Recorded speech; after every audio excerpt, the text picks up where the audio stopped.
అందరికీ నమస్కారం. నేను మీ లక్ష్మి.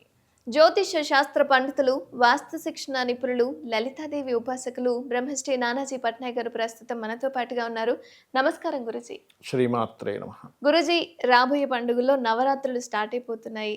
ఉత్సవాలు కూడా అసలు ఎప్పుడు స్టార్ట్ అవుతాయి అన్నది చాలా మంది క్లారిటీ లేదు. ఇంకా ఉత్సవాలు జరుపుకోవాలి అన్న ఉద్దేశంలో ఉండుంటారు కానీ అసలు నవరాత్రులు అంటే ఏంటి? ఎప్పుడు జరుపుకోవాలి? ఎలా జరుపుకోవాలి? అనేది నేను మీ ద్వారా తెలుసుకోవాలి అనుకుంటున్నాను మా ప్రేక్షకుల కోసం. మనకి అమావాస్య తర్వాత నుంచి 9 రోజులు నవరాత్రులమ్మ, అవును గురూజీ. గుర్తుపెట్టుకోండి. అయితే ఈ నవరాత్రులు జరుపుకునే ముందు శాస్త్రంలో చెప్పిన విషయాలు చెప్తాను నేను మీకు. హ్మ్. అమావాస్య రోజే మీరు సామాగ్రి అన్నీ తెచ్చుకోవాలి, గుర్తుపెట్టుకోండి. ఓకే. అంటే తెచ్చుకొని అక్టోబర్ 2వ తారీఖు 2వ రోజునే. తేదీ అన్ని సామాగ్రి తెచ్చుకోవాలి. పువ్వులు, ఈ పళ్ళు లాంటివి కానీ లేకపోతే తమలపాకులు లాంటివి కానీ ఏ రోజు ఆ రోజు తెచ్చుకోవచ్చు. అవి పాడైపోతాయి కాబట్టి పువ్వులు తమలపాకులు పాడైపోతాయి. అవును గురూజీ. ఫ్రెష్గా తెచ్చుకోవాలి ఏ రోజు ఆ రోజు. అమావాస్య నాడు మధ్యాహ్నం పూట ఆవు నెయ్యి కలిపిన అన్నాన్ని తినాలని చెప్పింది శాస్త్రం. ఓకే. ఇది నెక్స్ట్ డే నుంచి కదా, ఈ రోజు ముందు రోజు. అలాగే సాయంత్రం పూట పలహారం మాత్రమే తీసుకోవాలి. మళ్ళీ రాత్రి శుభ్రంగా అన్నం తినకూడదు. హ్మ్.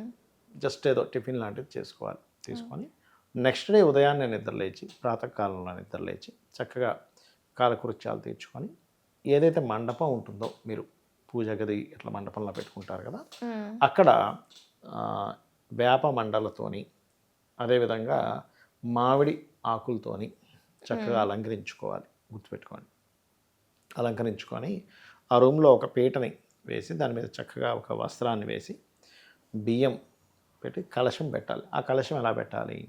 మీరు మట్టి కలశం పెట్టచ్చు, ఇత్తడిది పెట్టచ్చు, లేకపోతే వెండిది పెట్టచ్చు, ఏదైనా పెట్టచ్చు కలశం. అయితే ఇక్కడ ఏంటంటే కలశం పూజ అయిపోయిన తర్వాత దానం ఇచ్చేసేయాలి కలశాన్ని.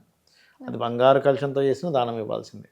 హ్మ్. అయితే కలశం లోపల మనం కొన్ని ఇవి వేస్తాం, ఏది నవరత్నాలు కానీ బంగారం, కొంతమంది బంగారం ఉంగరాలు ఏవో వేస్తారు, అవి తీసుకోవచ్చు కావాలంటే బయటికి. అందులో ఖచ్చితంగా గంగా యమునా నదుల నుంచి తెచ్చినటువంటి వాటర్ వేయడం, లేదా ఆ వాటర్ మీకు లేదు నార్మల్ నీటినైనా సరే గంగా దేవిగా భావిస్తూ వేయచ్చు.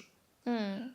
శాస్త్రంలో మాత్రం ఖచ్చితంగా ఆవు యొక్క పేడ, దేశీవాలి గోవు యొక్క పేడతో అలకమని చెప్పారు. ఇవాళ రేపు అంతా టైల్స్ అయిపోయాయి కాబట్టి అవును కనీసం గురూజీ.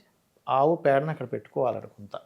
ఓకే. ఇంట్లో కొంచెం పెట్టుకుంటే పెట్టుకొని ఆ మంచిదంటారు. పూజా మందిరంలో కొంచెం పెట్టుకోవాలి పక్కన మీరు. అప్పుడే ఆ యొక్క పూజకి ఫలితం ఉంటుంది.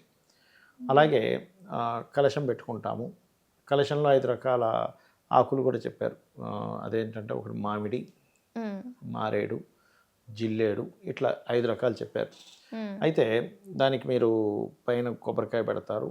ఆ యొక్క వస్త్రం కూడా ఎర్రటి వస్త్రమో పచ్చటి వస్త్రమో పెట్టుకుంటారు. అమ్మవారిది మన శ్రీచక్రం కూడా పెట్టుకోవాలి. అమ్మవారిది కొంతమంది రూపు తయారు చేసుకుంటారు, చీరది కట్టి నీట్గా.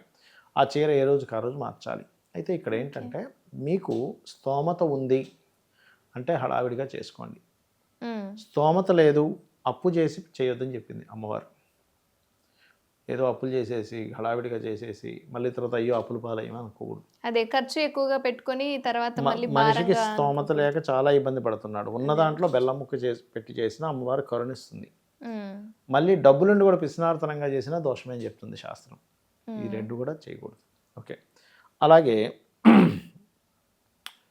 నవరాత్రుల్లో కూడా త్రిసంధ్యలు 3 సార్లు పూజ చేయమని చెప్పింది. సరే ఇప్పుడు మనకి ఈ ఆఫీసులు ఈ హడావిడి వల్ల కనీసం 2 సార్లు. అవును. 2 సార్లు కూడా నాకు కుదరదండి, కనీసం రాత్రి సమయంలో చేయాలి. కానీ 2 సార్లు ఖచ్చితంగా చేయడం మంచిది. ఉదయం నిద్రలేచిన వెంటనే చేసేసి మళ్ళీ ఆఫీస్ నుంచి వచ్చాక చేసుకోవడం మంచిది. చాలామంది ఏమనుకుంటారు స్త్రీలే చేయాలేమో అనుకుంటారు. కాదు, పురుషులు స్త్రీలు ఇద్దరు సాయంత్రం చేయొచ్చు, కూడా చేస్తారు గురూజీ? చేస్తారు. ఎక్కువగా నవరాత్రులు అన్నారు, సాయంత్రం పూట పూజే విశేషం అన్నమాట దీనికి. హ్మ్. హ్మ్. ఓకే, అది మెయిన్గా గుర్తుపెట్టుకోండి. అదేవిధంగా 9 రోజులు కూడా కుమారి పూజ అంటారు. హ్మ్. అంటే ఒక్కొక్క రోజు ఒక్కొక్క అమ్మాయిని, ఫస్ట్ డే 2 సంవత్సరాల అమ్మాయిని పెట్టి కూర్చోబెడతారు. హ్మ్. సెకండ్ డే 3 సంవత్సరాలు, థర్డ్ డే 4 సంవత్సరాలు, ఫోర్త్ డే 5 సంవత్సరాలు, ఇలా ఆ 1 సంవత్సరం ఎక్కువ ఉన్న అమ్మాయిని పెడుతూ ఉంటారు. ఓకే. అంటే 9 సంవత్సరాలు 9 వచ్చేంత సంవత్సరాలు, వరకు. 9వ రోజు 10 సంవత్సరాలు ఉన్న ఓకే. అదే. అమ్మాయిని పెడతారు అక్కడ. కుమారి పూజలో నాకు భలే అనిపిస్తుంది ఏంటంటే, ఇవాళ రేపు చూడండి రకరకాల చిన్నపిల్లల మీద అఘాయిత్యాలు జరుగుతుంటాయి. హ్మ్. అసలు మన వాళ్ళు ఎంత ఆలోచించి పూజల్లో, అంటే వాళ్ళకి ఆ థాట్ కూడా, అరే అమ్మవారు కదా ఎవరో కాదు కదా అన్న ఫీలింగ్ వస్తుంది. చిన్నపిల్లని చూడగానే ఇంకో రకమైన థాట్ రాకుండా. హ్మ్. హ్మ్. అదొకటి. రెండవది ఏంటంటే అలంకారాలు ఇవన్నీ శాస్త్రంలో ఉన్నవి కాదు చెప్పాలంటే. అమ్మవారి చేస్తుంటారు. అలంకారాలన్నీ. అమ్మవారి అలంకారం ఇవాళ ఈ అలంకారమే చేయాలి, మ్మ్. ఇవాళ ఇదే పెట్టాలి అనేటువంటిది ఏవైతే ఉన్నాయో అవి కొన్ని ప్రాంతాల బట్టి కొన్ని కొన్ని ఆచారాలు బట్టి వచ్చాయి. కానీ శాస్త్రంలో, పురాణాల్లో కానీ, వేదంలో కానీ ఇట్లాంటివి ఏమీ లేవు. అవునా ఎవరికి గురుజీ? వారు ఇప్పుడు విజయవాడలో ఒక రకంగా చేసుకుంటారు, అవును. ఇంకో దగ్గర ఇంకో రకంగా ఈవెన్ చేసుకుంటారు, విజయవాడలో కూడా నవరాత్రులకు అమ్మవారి అలంకారాలు అనేవి మారుతూ చేస్తుంటారు. ఉంటాయి. అదేంటంటే మనం ఇష్టంతో చేస్తున్నాం, ఓకే. అంతేగాని శాస్త్రం కాదు అది. అది ఇష్టంతో ఆ యొక్క ఆచారపరంగా చేసేటువంటిది. ఓకే. ఓకే. అదేవిధంగా నేల మీద నిద్రపోవడం ఆ 9 రోజులు. మ్మ్. కలశం కనుక మీరు పెట్టినట్లయితే మధ్యలో ఏదైనా ఆటంకం వచ్చినా కూడా మీకు ఇంకో పురోహితుని పిలిపించి చేయించాలి. అలాగే ఒకరిని కానీ, ముగ్గురిని కానీ, ఐదుగురిని కానీ పురోహితుని పిలిపించి వాళ్ళకి దీక్షా వస్త్రాలు ఇచ్చి మ్మ్. వాళ్ళకి చక్కగా వాళ్ళ చేత పూజ ప్రారంభించడం చేయించుకోవాలి. మీకున్న స్తోమతను బట్టి ఒకరినా, ముగ్గురునా, ఐదుగురినా.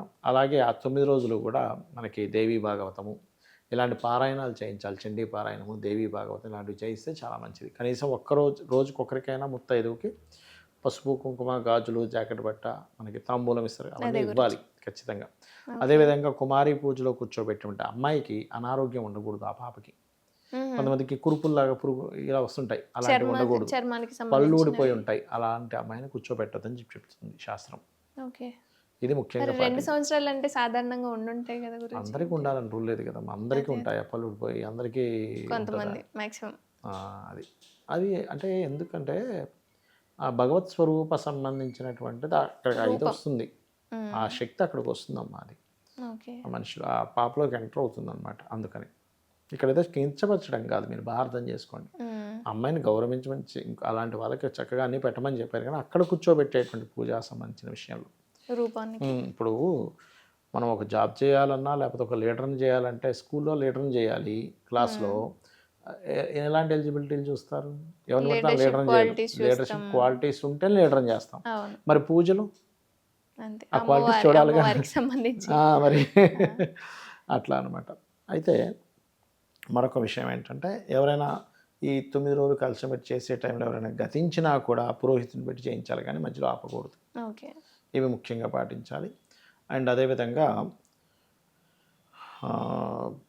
ఈ 9 రోజులు ఉదయం, సాయంత్రం పూజ చేసుకోవాలని చెప్పాం కదా.